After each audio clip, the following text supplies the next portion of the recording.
Howdy on! Welcome back! This is Kato Chess. We're gonna be trying to spend time today thinking about what our opponent wants more than what we want. Because when I first started playing chess, I would lose a lot because I didn't think about what my opponent wants. Now you might be wondering why it says our opponent has won a game. Well, I just straight up miscalculated something. My brain just straight up fell apart. Maybe if I feel like editing anything, I'll include it, but it was just so, you can see the look on my face. I ran through this whole line. Just totally missed an obvious move. He wants to win our bishop. We have a couple options. We could go back, or we could just take. I'm just gonna take. No, there's no way. Dude, there's no way. Okay, my camera came back. Oh my god. I've tried to remake this video probably a dozen times, and just something keeps going wrong every single time. Between my camera dying, people not actually playing the game, the one game that I just screwed up. Anyway, that's neither here nor there. Now we're attacking a bishop. Probably we'll see something like this. When we see this move, we do have the option to take the bishop. However, the queen can just recapture, and we're kind of just helping him. We would only have one piece developed, and he would have, you know, two. So he decides to go back. Why? Well, he's probably looking for a check. And we don't want to play those games at all. I mean, we kind of do, but we don't. So I'm just gonna take the pawn. And then I was thinking about going back, but I mean, he's just castled. Nothing major just happened. Now, if he gives us a check, we will drop back with the knight. And if he, I don't know, just play something dumb like a3, we'll just castle. Okay. So I don't really see what this move does. He does have the ability to access this square now with two pieces. And a lot of times in the Caro, if the knight ever accesses this square, you get into big trouble. So we could just castle right away. However, if we castle now, he still has access to the square. The square is really important for white in the Caro. So we're just gonna play this. Just stop any type of infiltrating even after we've castled. Now we can go ahead and castle. He's probably gonna try and, yeah, kick our bishop. Not really a big deal. We have to be mindful. These two pieces are completely loose, and this piece is defended, but if the queen moves and this piece gets captured, well, now it's gonna open up the G file, which would be really good for our opponent. Now we have to think about what we want to do. He's probably going to start attacking here, and also he probably really wants access to the square. So the way that I'm going to handle it is, first I'm going to drop my bishop back, because this diagonal could be a big problem for him later, and also prophylactically he's probably going to attack our knight. We might even see this move, and if he plays that and we take, he's going to have a really nice looking bishop. So that could be a problem. I might even go b5 myself, depending on what he does.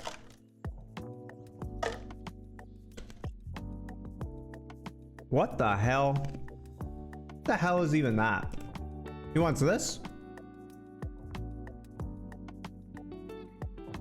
Okay, so let's think about it.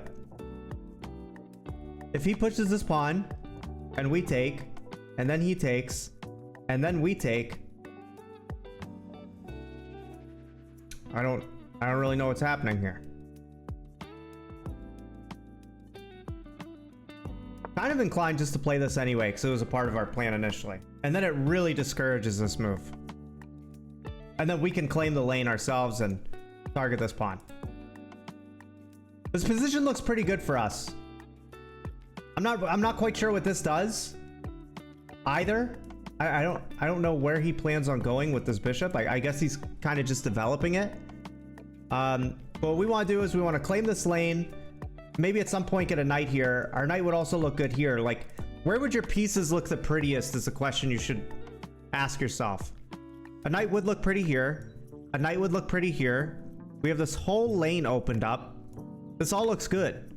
And I'm not even thinking about like checkmating, right? I'm playing the Carol. Checkmate will come later. We need to do things on the queen side first. Okay. So this is defended once. So my thought is, okay, if we get our other knight in, he could defend it again. And then I don't know. Maybe we just try and do some of this business. I mean, we have so many ideas. Let's just play this right away though. Let's play this right away because we're gonna attack this bishop. The reason why I'm doing this too is because if he were to have allowed me to take and the pawn moves, well, then this is a forkable square for these pieces. But okay, so we don't see that at all. Instead, he's attacking our knight. Remember we talked about earlier, if the queen were to move and this takes, then it opens everything up. It looks real caca. So we're just gonna put our bishop back. I mean, our bishop doesn't look bad on this square anyway. And now this pawn is probably going to die sooner or later. So because this pawn is so weak, I could take like this. I could take like this. That would just reinforce a queen trade, which is not what we want. But I would really love to win this pawn. So I'm gonna take like this. I don't know if this is the best, but it feels okay. His knight's really out of bounds. So I mean, it's like, do I even want to take it anyway right now? I don't know. We're up a pawn. We might as well. Just make life easy. We'll trade, take, and then he'll probably play like this. Actually, going there allows us to grab another pawn. But I think the way I'm going to do it is I'm going to go here so that when he takes and I take, I'm still looking at this pawn. Again, if he goes here and I go here, takes, we win the pawn again. That defends the pawn. That's actually pretty annoying, not gonna lie. So what we're gonna do is we're going to no, if we go here, then he has this. Yeah, we're not threatening the pawn anyway. So let's just go here. Strange mistake by me. I just didn't even see that move. And the whole point of this is to think about what our opponent wants. And then I just didn't think about it at all. Stupid.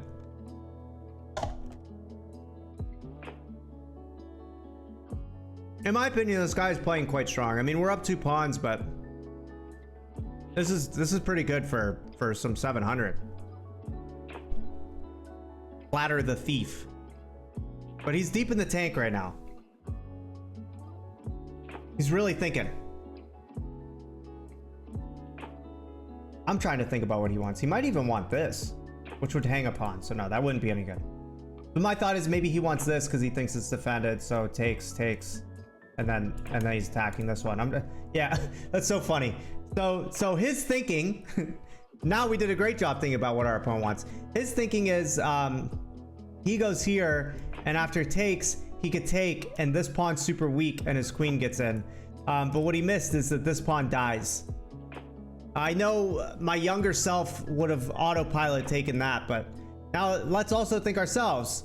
After we take, and he goes here, well, actually we could just take, because he's cut off the vision between the queen and the rook. So let's go here.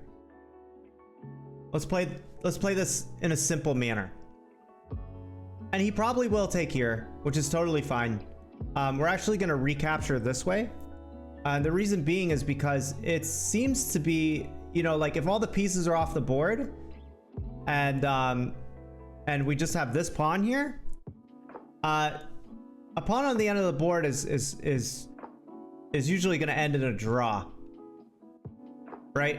It's usually going to end in a draw. So taking this way would have been much better because we would have had a pawn that made not only no longer on the edge of the board, but also we're moving the pawn one step closer to becoming a queen. So what does our opponent want with this move that our opponent just made? He's probably looking to double up and try and back rank us. So we need to be mindful of that. We don't want to take our foot off the brakes. So if we were to go here, we're just kind of helping him get what he wants. So instead, I would like to offer a queen trade to him so that this doesn't come with as much bite, because then we could just take first and then we could start promoting our pawns. It's these teeny tiny decisions towards the end that really have a lot of meaning. And now a couple things we want to do is we want to get our own rook on the board, and we want to make a luft.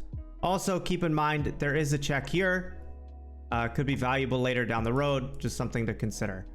But after the king moves here, it seems like we're just helping the king get in, and we're kind of abandoning our own pawns. Now, he probably wants this. That's literally my guess. I can't think of why else he would play that move. So this pawn could possibly die. If I go here and he goes here, then I have to go here. I don't know if I'm really falling in love with trying to overprotect these pawns so much. I do know that we need to make a luft, and I do know that our rook should be active. So I'm gonna say this pawn's probably gonna die. It is what it is. Let's just ensure that we don't get back rank mated and go from there. Ah, he just wants to checkmate us. Gotcha. So we're gonna play this. I don't know if this is the best move or not, but it's a move. I'm gonna play it. He might think that he could take because I can't take because I'm pinned, but I can just take with a rook. That would be kind of funny, actually. And also, if need be, our queen can also come swing into the action. Now he wants this pawn. Pawn's very weak. So again, we're just gonna push the pawn.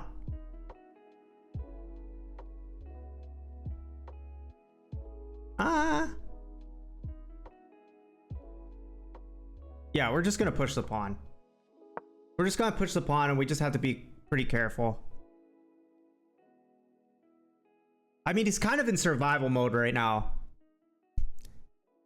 He's already down 4 points of material, 4 pawns. So he just has to find a way to win. So he probably wants this, in which case we want this. And then we get hit with a check. So what do we do there? Well, we don't want to draw. So we probably just run this way. But we need to make sure that our pieces don't get too loose. So actually, that seems like an extremely bad move.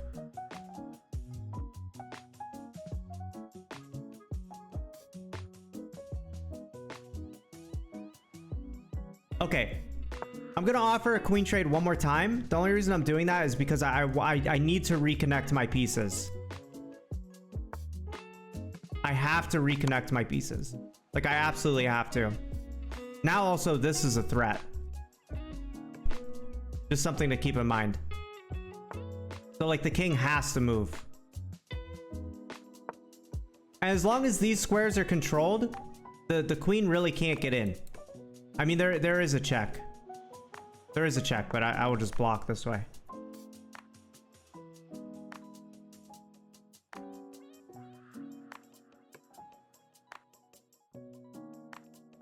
Okay, I'm gonna offer a queen trade again. And I think our rook needs more to do. Our rook is like doing nothing. Why is my chat disabled, by the way? So I'm gonna play this move. I don't see what this does.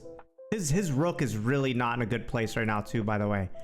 Quite easy to win, maybe. After I get this check, he's gonna go here. I don't know.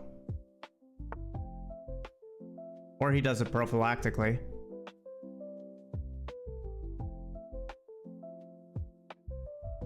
Huh.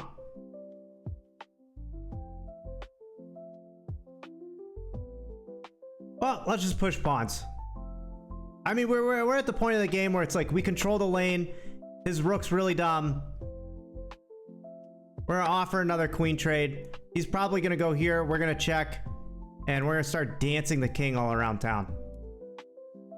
I don't know if I particularly played this correctly towards the end, but I'm trying to be logical. I'm trying to explain each move and my thought behind it. Okay, that just leaves this check wide open. I think we're gonna start with... I really want this check. He's gonna go here. We're gonna win a queen. He's gonna resign. He's not gonna resign. So the best way to win this is just take and then make a new one. Notice the rook cuts off the king entirely. And then the reason I give this check is because I don't want him to like if I would have checked this way, oh no. No. He still can't. Well, I guess he could have come here and I don't know. That's neither here nor there. All right, let's just win this game.